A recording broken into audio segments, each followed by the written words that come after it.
Olá, pessoal de Tumiritinga e Galileia. Aqui quem fala é a Ana, da Assessoria Técnica Independente do CAT, e esse é o Minuto ATI.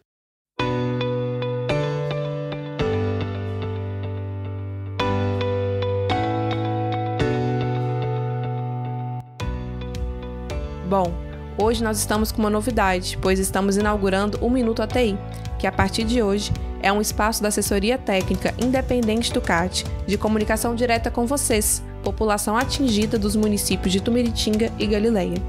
Por aqui, vocês ficarão informados sobre o trabalho que a ATI realiza e também sobre assuntos importantes do processo reparatório da Bacia do Rio Doce e do Território 5. Sejam muito bem-vindos e continuem conosco.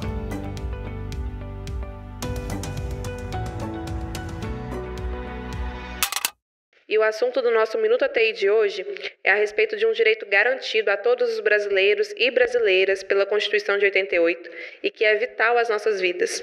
O nosso tema de hoje é a água, o direito à água. E para falar sobre esse tema tão importante, a gente traz aqui dois assuntos sobre a situação do Território 5 em relação à água. Sendo que no primeiro bloco, a gente vai falar sobre 3 pareceres produzidos pela ATI do CAT, que tratam justamente sobre a insegurança hídrica da região, além das obras de infraestrutura do território, como as estações de tratamento de água, as chamadas ETAs, e também sobre a captação alternativa de água do Rio Caratinga. E logo depois, no nosso segundo bloco, a gente vai falar a respeito das audiências de conciliação com as empresas e as instituições de justiça, que aconteceram nessa primeira semana de fevereiro, e tinham como pauta a questão das ETAs e a precariedade do abastecimento de água no Território 5. E é isso, começamos agora o nosso Minuto ATI.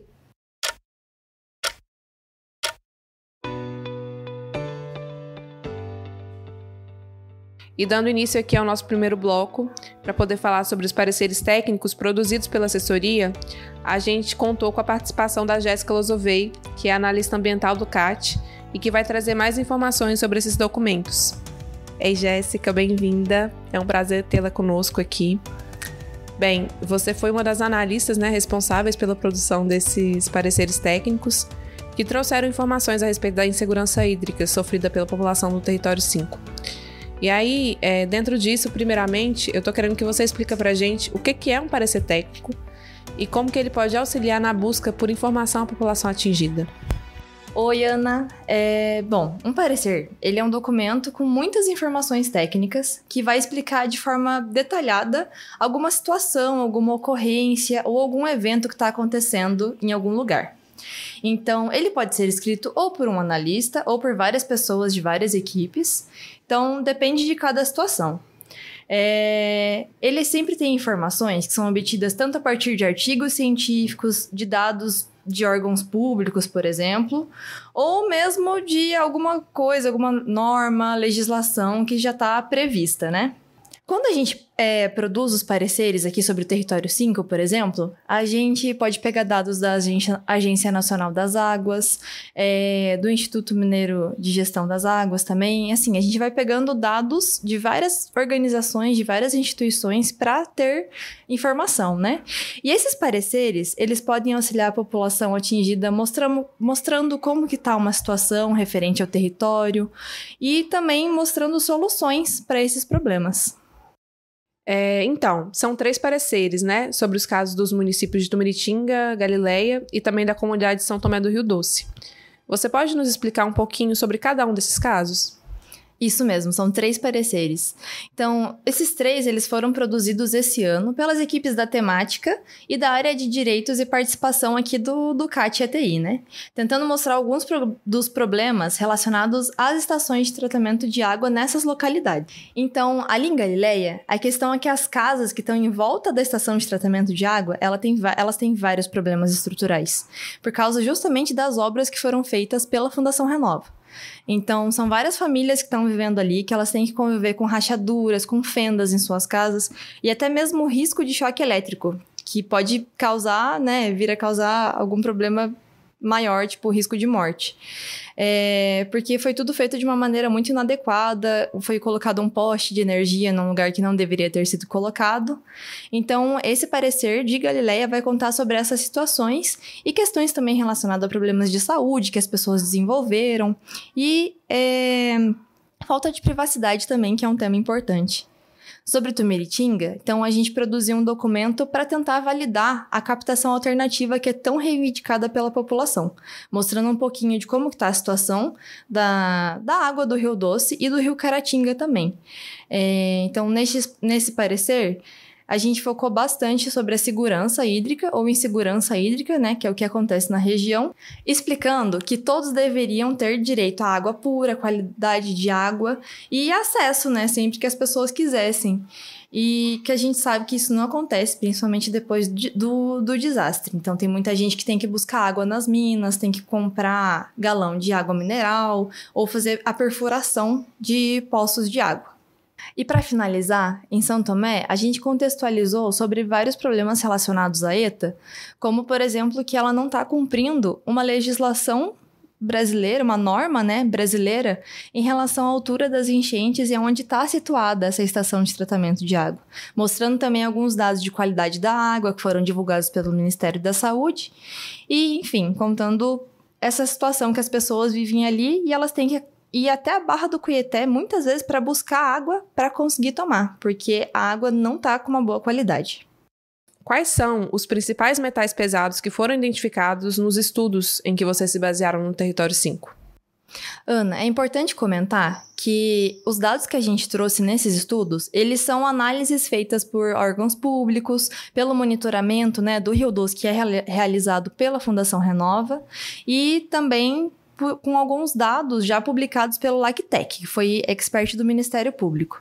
Então, tanto em Tumiritinga quanto em Galileia, na água para consumo humano, já foi encontrado manganês, alumínio e ferro. Tem outros elementos também, mas os principais são esses. E eles causam bastante problema para a saúde humana.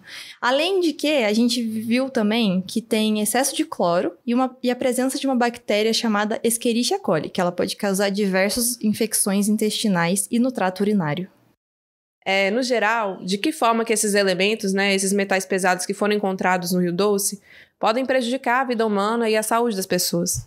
Então, no CAT, a gente já tem um parecer produzido que conta um pouco desses danos à saúde humana. E ele foi produzido pela área da saúde coletiva. Então, em relação ao alumínio, existem problemas com hormônio estrogênio, doenças relacionadas ao Alzheimer, autismo e várias outras doenças no sistema nervoso. O ferro, por exemplo, ele é importante para o nosso organismo, mas em pequenas quantidades. Então, quando ele está em excesso, ele pode causar problemas gastrointestinais, cardiovasculares e também no sistema nervoso central. O manganês, ele pode causar problemas no sistema nervoso, causando deficiências motoras, cognitivas, além de distúrbio de sono, dores musculares, pneumonia, bronquite. E ele é um desregulador endócrino, que pode causar puberdade precoce em crianças também. Então, todos esses efeitos, eles já são conhecidos pela ciência.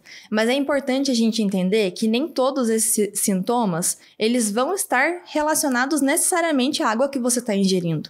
Porque tem outros fatores que são importantes, por exemplo, fatores ambientais ou genéticos que podem influenciar no aparecimento de algumas doenças. A gente destaca também que a ingestão desses elementos presentes na água, se você ingerir isso todo dia, de forma prolongada, pode trazer riscos e piora nas condições de saúde das pessoas. Então, em função de ocorrência de intoxicações crônicas por elementos tóxicos. Bem, especificando um pouco mais, né, sobre a captação de água pelo Rio Caratinga. Dentre as alternativas apresentadas e com base também nas vivências relatadas pelas pessoas atingidas de Tumiritinga, eu quero que você explique para a gente o porquê que a captação de água pelo Rio Caratinga seria a mais viável das opções. Então, para pensar na captação alternativa, a gente precisa pensar em algumas questões que são importantes para além do projeto de engenharia, né, da construção propriamente dita daquele sistema. Então, tem que pensar na vazão daquele rio, se a vazão vai atender a cidade e também na qualidade da água, né? Se ela vai estar adequada. Então, em relação à vazão, a gente viu que o Rio Caratinga, a princípio, estaria adequado para atender Tumiritinga. E quando a gente fala da qualidade da água, de acordo com os dados que a gente já viu, ele tem uma qualidade melhor do que a do Rio Doce, apesar de que no Caratinga já foi apresentado concentrações de fósforo, de Escherichia coli, e antes de 2019 também foi achado chumbo e cobre no Caratinga, né?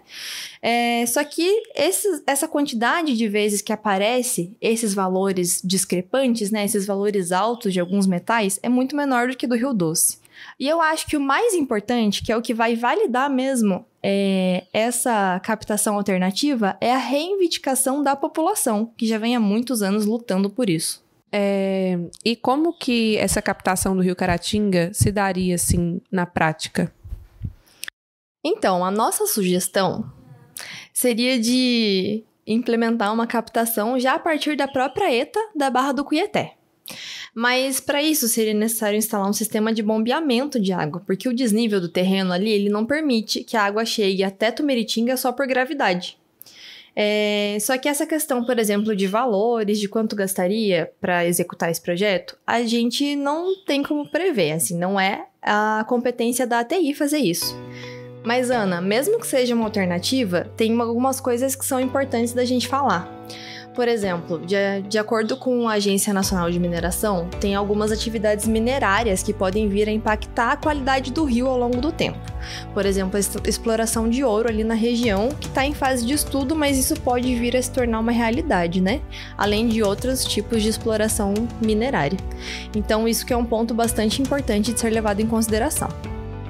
Obrigada, Jéssica, pelas informações e por contribuir para que toda a população do Território 5 continue participando do processo de reparação de suas perdas e danos.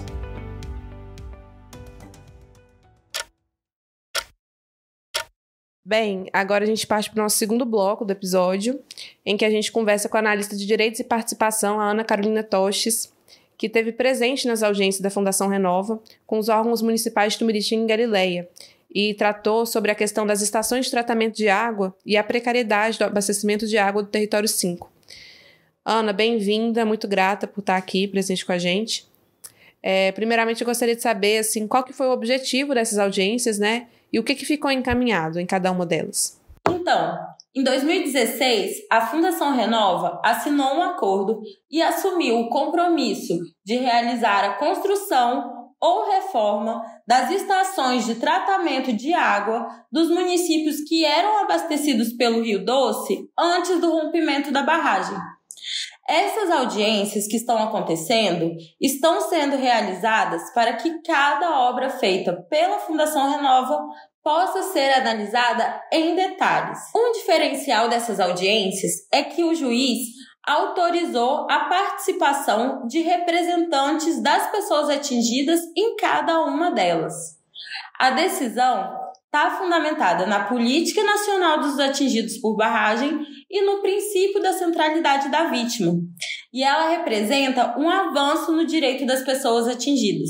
As audiências tiveram como tema central as estruturas já construídas ou reformadas pela Fundação Renova. Na audiência de Galileia, os representantes das pessoas atingidas puderam relatar os danos provocados pelas obras, além da insegurança em relação ao consumo da água.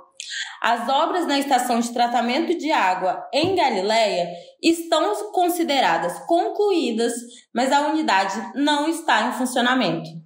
Ao fim da audiência, as partes não conseguiram chegar a um acordo e elas terão 10 dias para se manifestar por escrito no processo. Em Tumiritinga, as pessoas também puderam relatar a insegurança em relação à água captada pelo Rio Doce e no poço artesiano que faz parte da estrutura da ETA. No entanto, os debates da audiência tiveram como foco a capacidade de vazão da estação de tratamento, ou seja, sobre a quantidade e não sobre a qualidade da água. No fim, as partes também não chegaram a um acordo e deverão se manifestar por escrito em 10 dias. O Ministério Público Federal solicitou que a cláusula do acordo que determina a construção das estações de tratamento fosse alterada para que os municípios atingidos pudessem ter uma captação de água com mais autonomia do Rio Doce. Na audiência sobre a ETA de São Tomé do Rio Doce, distrito de Tumiritinga, a obra está concluída, mas, conforme o perito do juiz tinha comunicado, ela não está de acordo com as regras da engenharia civil. Por isso, a Fundação Renova teve que apresentar uma proposta de intervenção dessa estrutura que ela construiu. Se essa proposta for mesmo realizada, as novas obras devem ser concluídas até o mês de março. No entanto, os órgãos ambientais que regulam a gestão da água deverão ser consultados para informar se essa proposta da Fundação Renova está dentro da legalidade. A qualidade da água tratada por essas estações de tratamento ainda serão temas de nova audiência. Nessas audiências, os representantes das instituições de justiça, dos órgãos de Estado e das empresas responsáveis pela barragem trataram apenas da estrutura das estações de tratamento. A qualidade da água ainda vai ser tema de novas audiências. Bem, e como que o CAT-ATI poderá contribuir para auxiliar nessas demandas, relacionadas à água no Território 5? A assessoria técnica pode elaborar documentos técnicos, jurídicos que irão ajudar no trabalho das instituições de justiça. Elas estão no processo de reparação enquanto defensoras dos direitos de toda a população atingida. A gente tenta sempre garantir a participação das pessoas atingidas em todo o nosso trabalho. Dessa forma, a informação produzida por nossa equipe é baseada na realidade vivida e relatada pelas vítimas do rompimento da barragem de Fundão. Os documentos citados pela Jéssica são um exemplo disso. Eles foram feitos e enviados para as instituições de justiça antes da realização da audiência. Muito obrigada pelas contribuições, Ana. Que você possa voltar mais vezes para continuar colaborando com a gente nesse processo de levar informação qualificada à população de Tumiritinga e Galileia. E pessoal, vocês podem obter mais informações a respeito dessas audiências que a gente tratou com a Ana lá no site do CAT. Então acessem www.catgv.org.br e nos acompanhem também pelas redes sociais. E é isso, gente. Esse foi o nosso primeiro Minuto ATI. A gente segue o nosso trabalho para poder garantir a participação informada. E aqui eu me despeço. Até breve.